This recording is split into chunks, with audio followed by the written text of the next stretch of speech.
Welcome to New Possibilities. I speak truth to power without fear. So this morning I was watching CNN and Don Lemon interviewed Tyre Nichols' mother and father and their attorney, Ben Crump. And also Don Lemon interviewed the Memphis police chief. And I just want to talk about some of the things that they mentioned during this interview. And, you know, just as background for those people who are unfamiliar with Tyre Nichols, again, this was a young black man, a 29-year-old black man. He was stopped by the police and they accused him of reckless driving. That's the excuse that they used to stop this brother. The brother at one point began to flee from the vehicle. These officers chased his brother. These officers caught the brother. These officers pepper sprayed this brother, tased this brother, and proceeded to beat this brother to death. And this whole incident was captured on video. There are multiple body camera videos, and from what I understand, there's another video as well. And that video will likely be released today, according to the police chief. And basically, the police chief described this video as being like the Rodney King video, or even worse than the Rodney King video.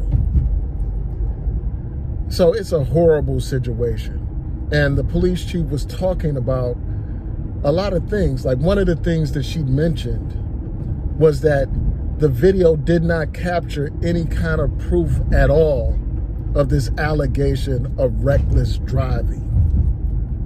So there was no proof in the video that Mr. Nichols was driving in a reckless kind of way. And it appears to be a situation where these police invented or made up some kind of excuse after they stopped this brother. So it's likely that these police didn't have any legitimate or valid reason for stopping this brother in the first place. They didn't have any reason at all. And they basically hunted this brother and killed this brother. And it's a damn shame. And again, in the words of one of the attorneys, they beat this brother like a human piñata. And this video is going to be extremely disturbing, according to a lot of what people are saying. You know, the police chief described these officers' actions as, I think she said, inhuman or something to that extent. She talked about how they had violated all kinds of policies. She talked about the aggression level that these police had towards this brother, the inhumanity of these police. It is just sickening. And it's a good thing that they have a good police chief down there. You know, a police chief that isn't just blinded by the badge and the blue, but a police chief that is concerned about how human beings are treated. A police chief that was prepared to take the appropriate action by firing these police officers and investigating further and watching the videotape for herself. So I have to commend that police chief for taking that action. And it has to be pointed out that the Memphis police chief is a black woman. And I have the utmost respect for this sister for doing what's right and speaking candidly to news reporters. That's something that is respectable. That's something that we need more of. We need police officers that really are about protecting and serving, that are really about making sure that everyone is equal under the law. And so I respect that sister for the way she handled this situation. And, you know, as I was watching the family, you know, watching Tyre Nichols' mother cry, you know, hearing about how she was so disturbed that she could not even watch the video, hearing about how these police treated this brother, even after he was handcuffed, after he was beaten, using all kinds of expletives and pushing this brother. It's just absolutely outrageous and crazy that this would happen. And when I look at these police chiefs, all I think about is how they are traitors, how they are enemies of their own people.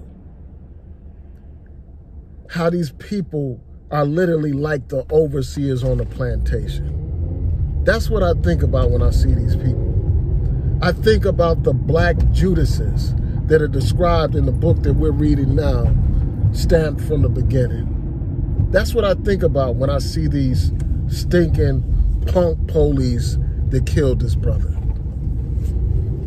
So this situation is crazy. And, you know, it's a good thing that they did arrest these officers and charge these officers. It's a good thing. They have been charged with murder. They've been charged with kidnapping. They've been charged with official oppression and official misconduct. And that's a good thing. This is the beginning of it, of the case. And I hope that there's justice in this case, because police have to be held accountable just like any other citizen in this country. And as Ben Crump was saying, you know, he pointed out how the reaction of the DA's office here, in Memphis, and the police chief in Memphis should be a model for how police departments and DA's offices respond to these types of incidents, where you have the evidence captured on video, when it's abundantly clear that civil rights were violated, where it's abundantly clear that the police had no justification for their action. In those types of situations, families shouldn't have to wait for months and months for charges to be brought against these pigs that brutalize our people. So I have to commend them. And one thing that's been mentioned, and it cannot be stressed enough, is the need to pass the George Floyd Justice in Policing Act. That has to be passed. Every single one of us needs to be getting on the phone, calling our Congress member and our senators and demanding that they pass that law. Here we are all this time after that brutal killing of George Floyd, and you have no passage of that act. Here we are in this situation where this brother was beaten to death, worse than Rodney King, and we still don't have a George Floyd Justice in Policing Act passed.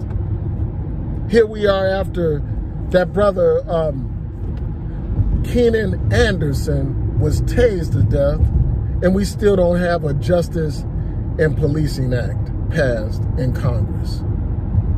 It's time to turn things up. It's time to step up our efforts and demand that these members of Congress pass that act, to do whatever is necessary to make sure that we have the reforms that we need. We're not going to sit around and wait anymore. We're not going to sit around and just cry and pray for some justice. The people need to take to the streets and demand justice. How long are we going to be brutalized by these punk police? How long are we going to put up with this shit?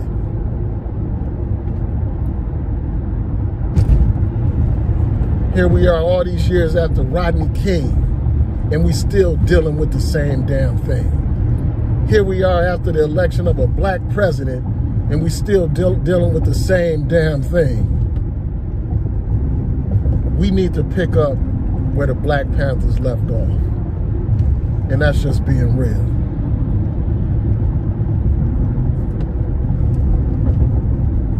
And, you know, I'm sure people are going to be set off when they see that videotape. And I don't blame them at all. So the criminal justice system better operate. There has to be justice in this case, or there's going to be hell to pay, not only in Memphis, but around this country.